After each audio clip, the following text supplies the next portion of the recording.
they saying rebuild, advance, and defend? Is this the new motto of the EFF?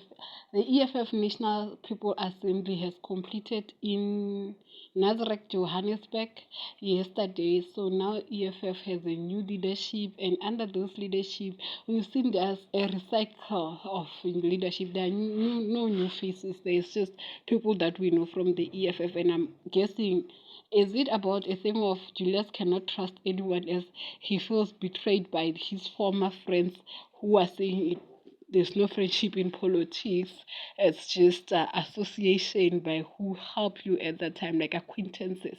So people were saying that now EFF, will it go forward and rebuild, re-advance and defend? And I'm like, I'm looking at it. The only problem with EFF that most members of the EFF are afraid to swallow their pride and say it with their chest is the president of the EFF. That's the problem. The arrogancy doesn't work at his age. It was cool when he was still 32, 31, and 28 at ANC Youth League. Now he's an elder. We see him as an elder person, like, to be honest, who should be behaving like an elder. It doesn't look cool when he's bullying a younger person like in Bruce. It doesn't seem cool when he's busy bullying Floyd Shibam, who has left. It doesn't seem cool when he's bullying Cyril Ramaphosa.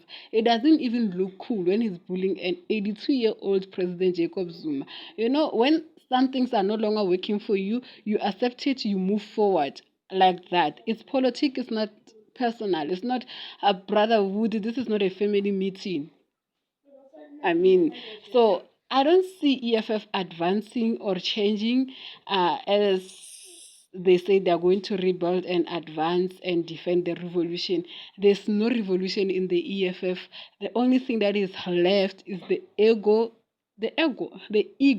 of one man who refused to be led.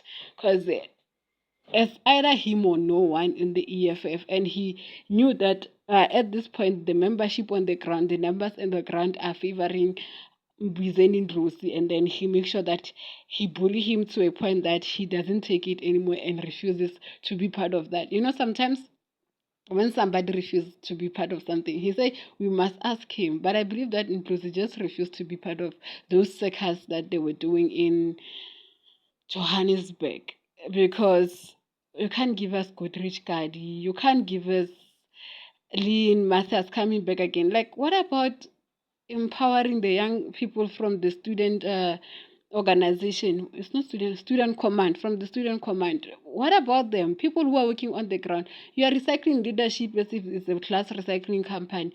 It doesn't work like that. Who's gonna be a new president of the EFF in the next coming 5 years? Would Julius Malema come back again until Rat is old enough to take the seat?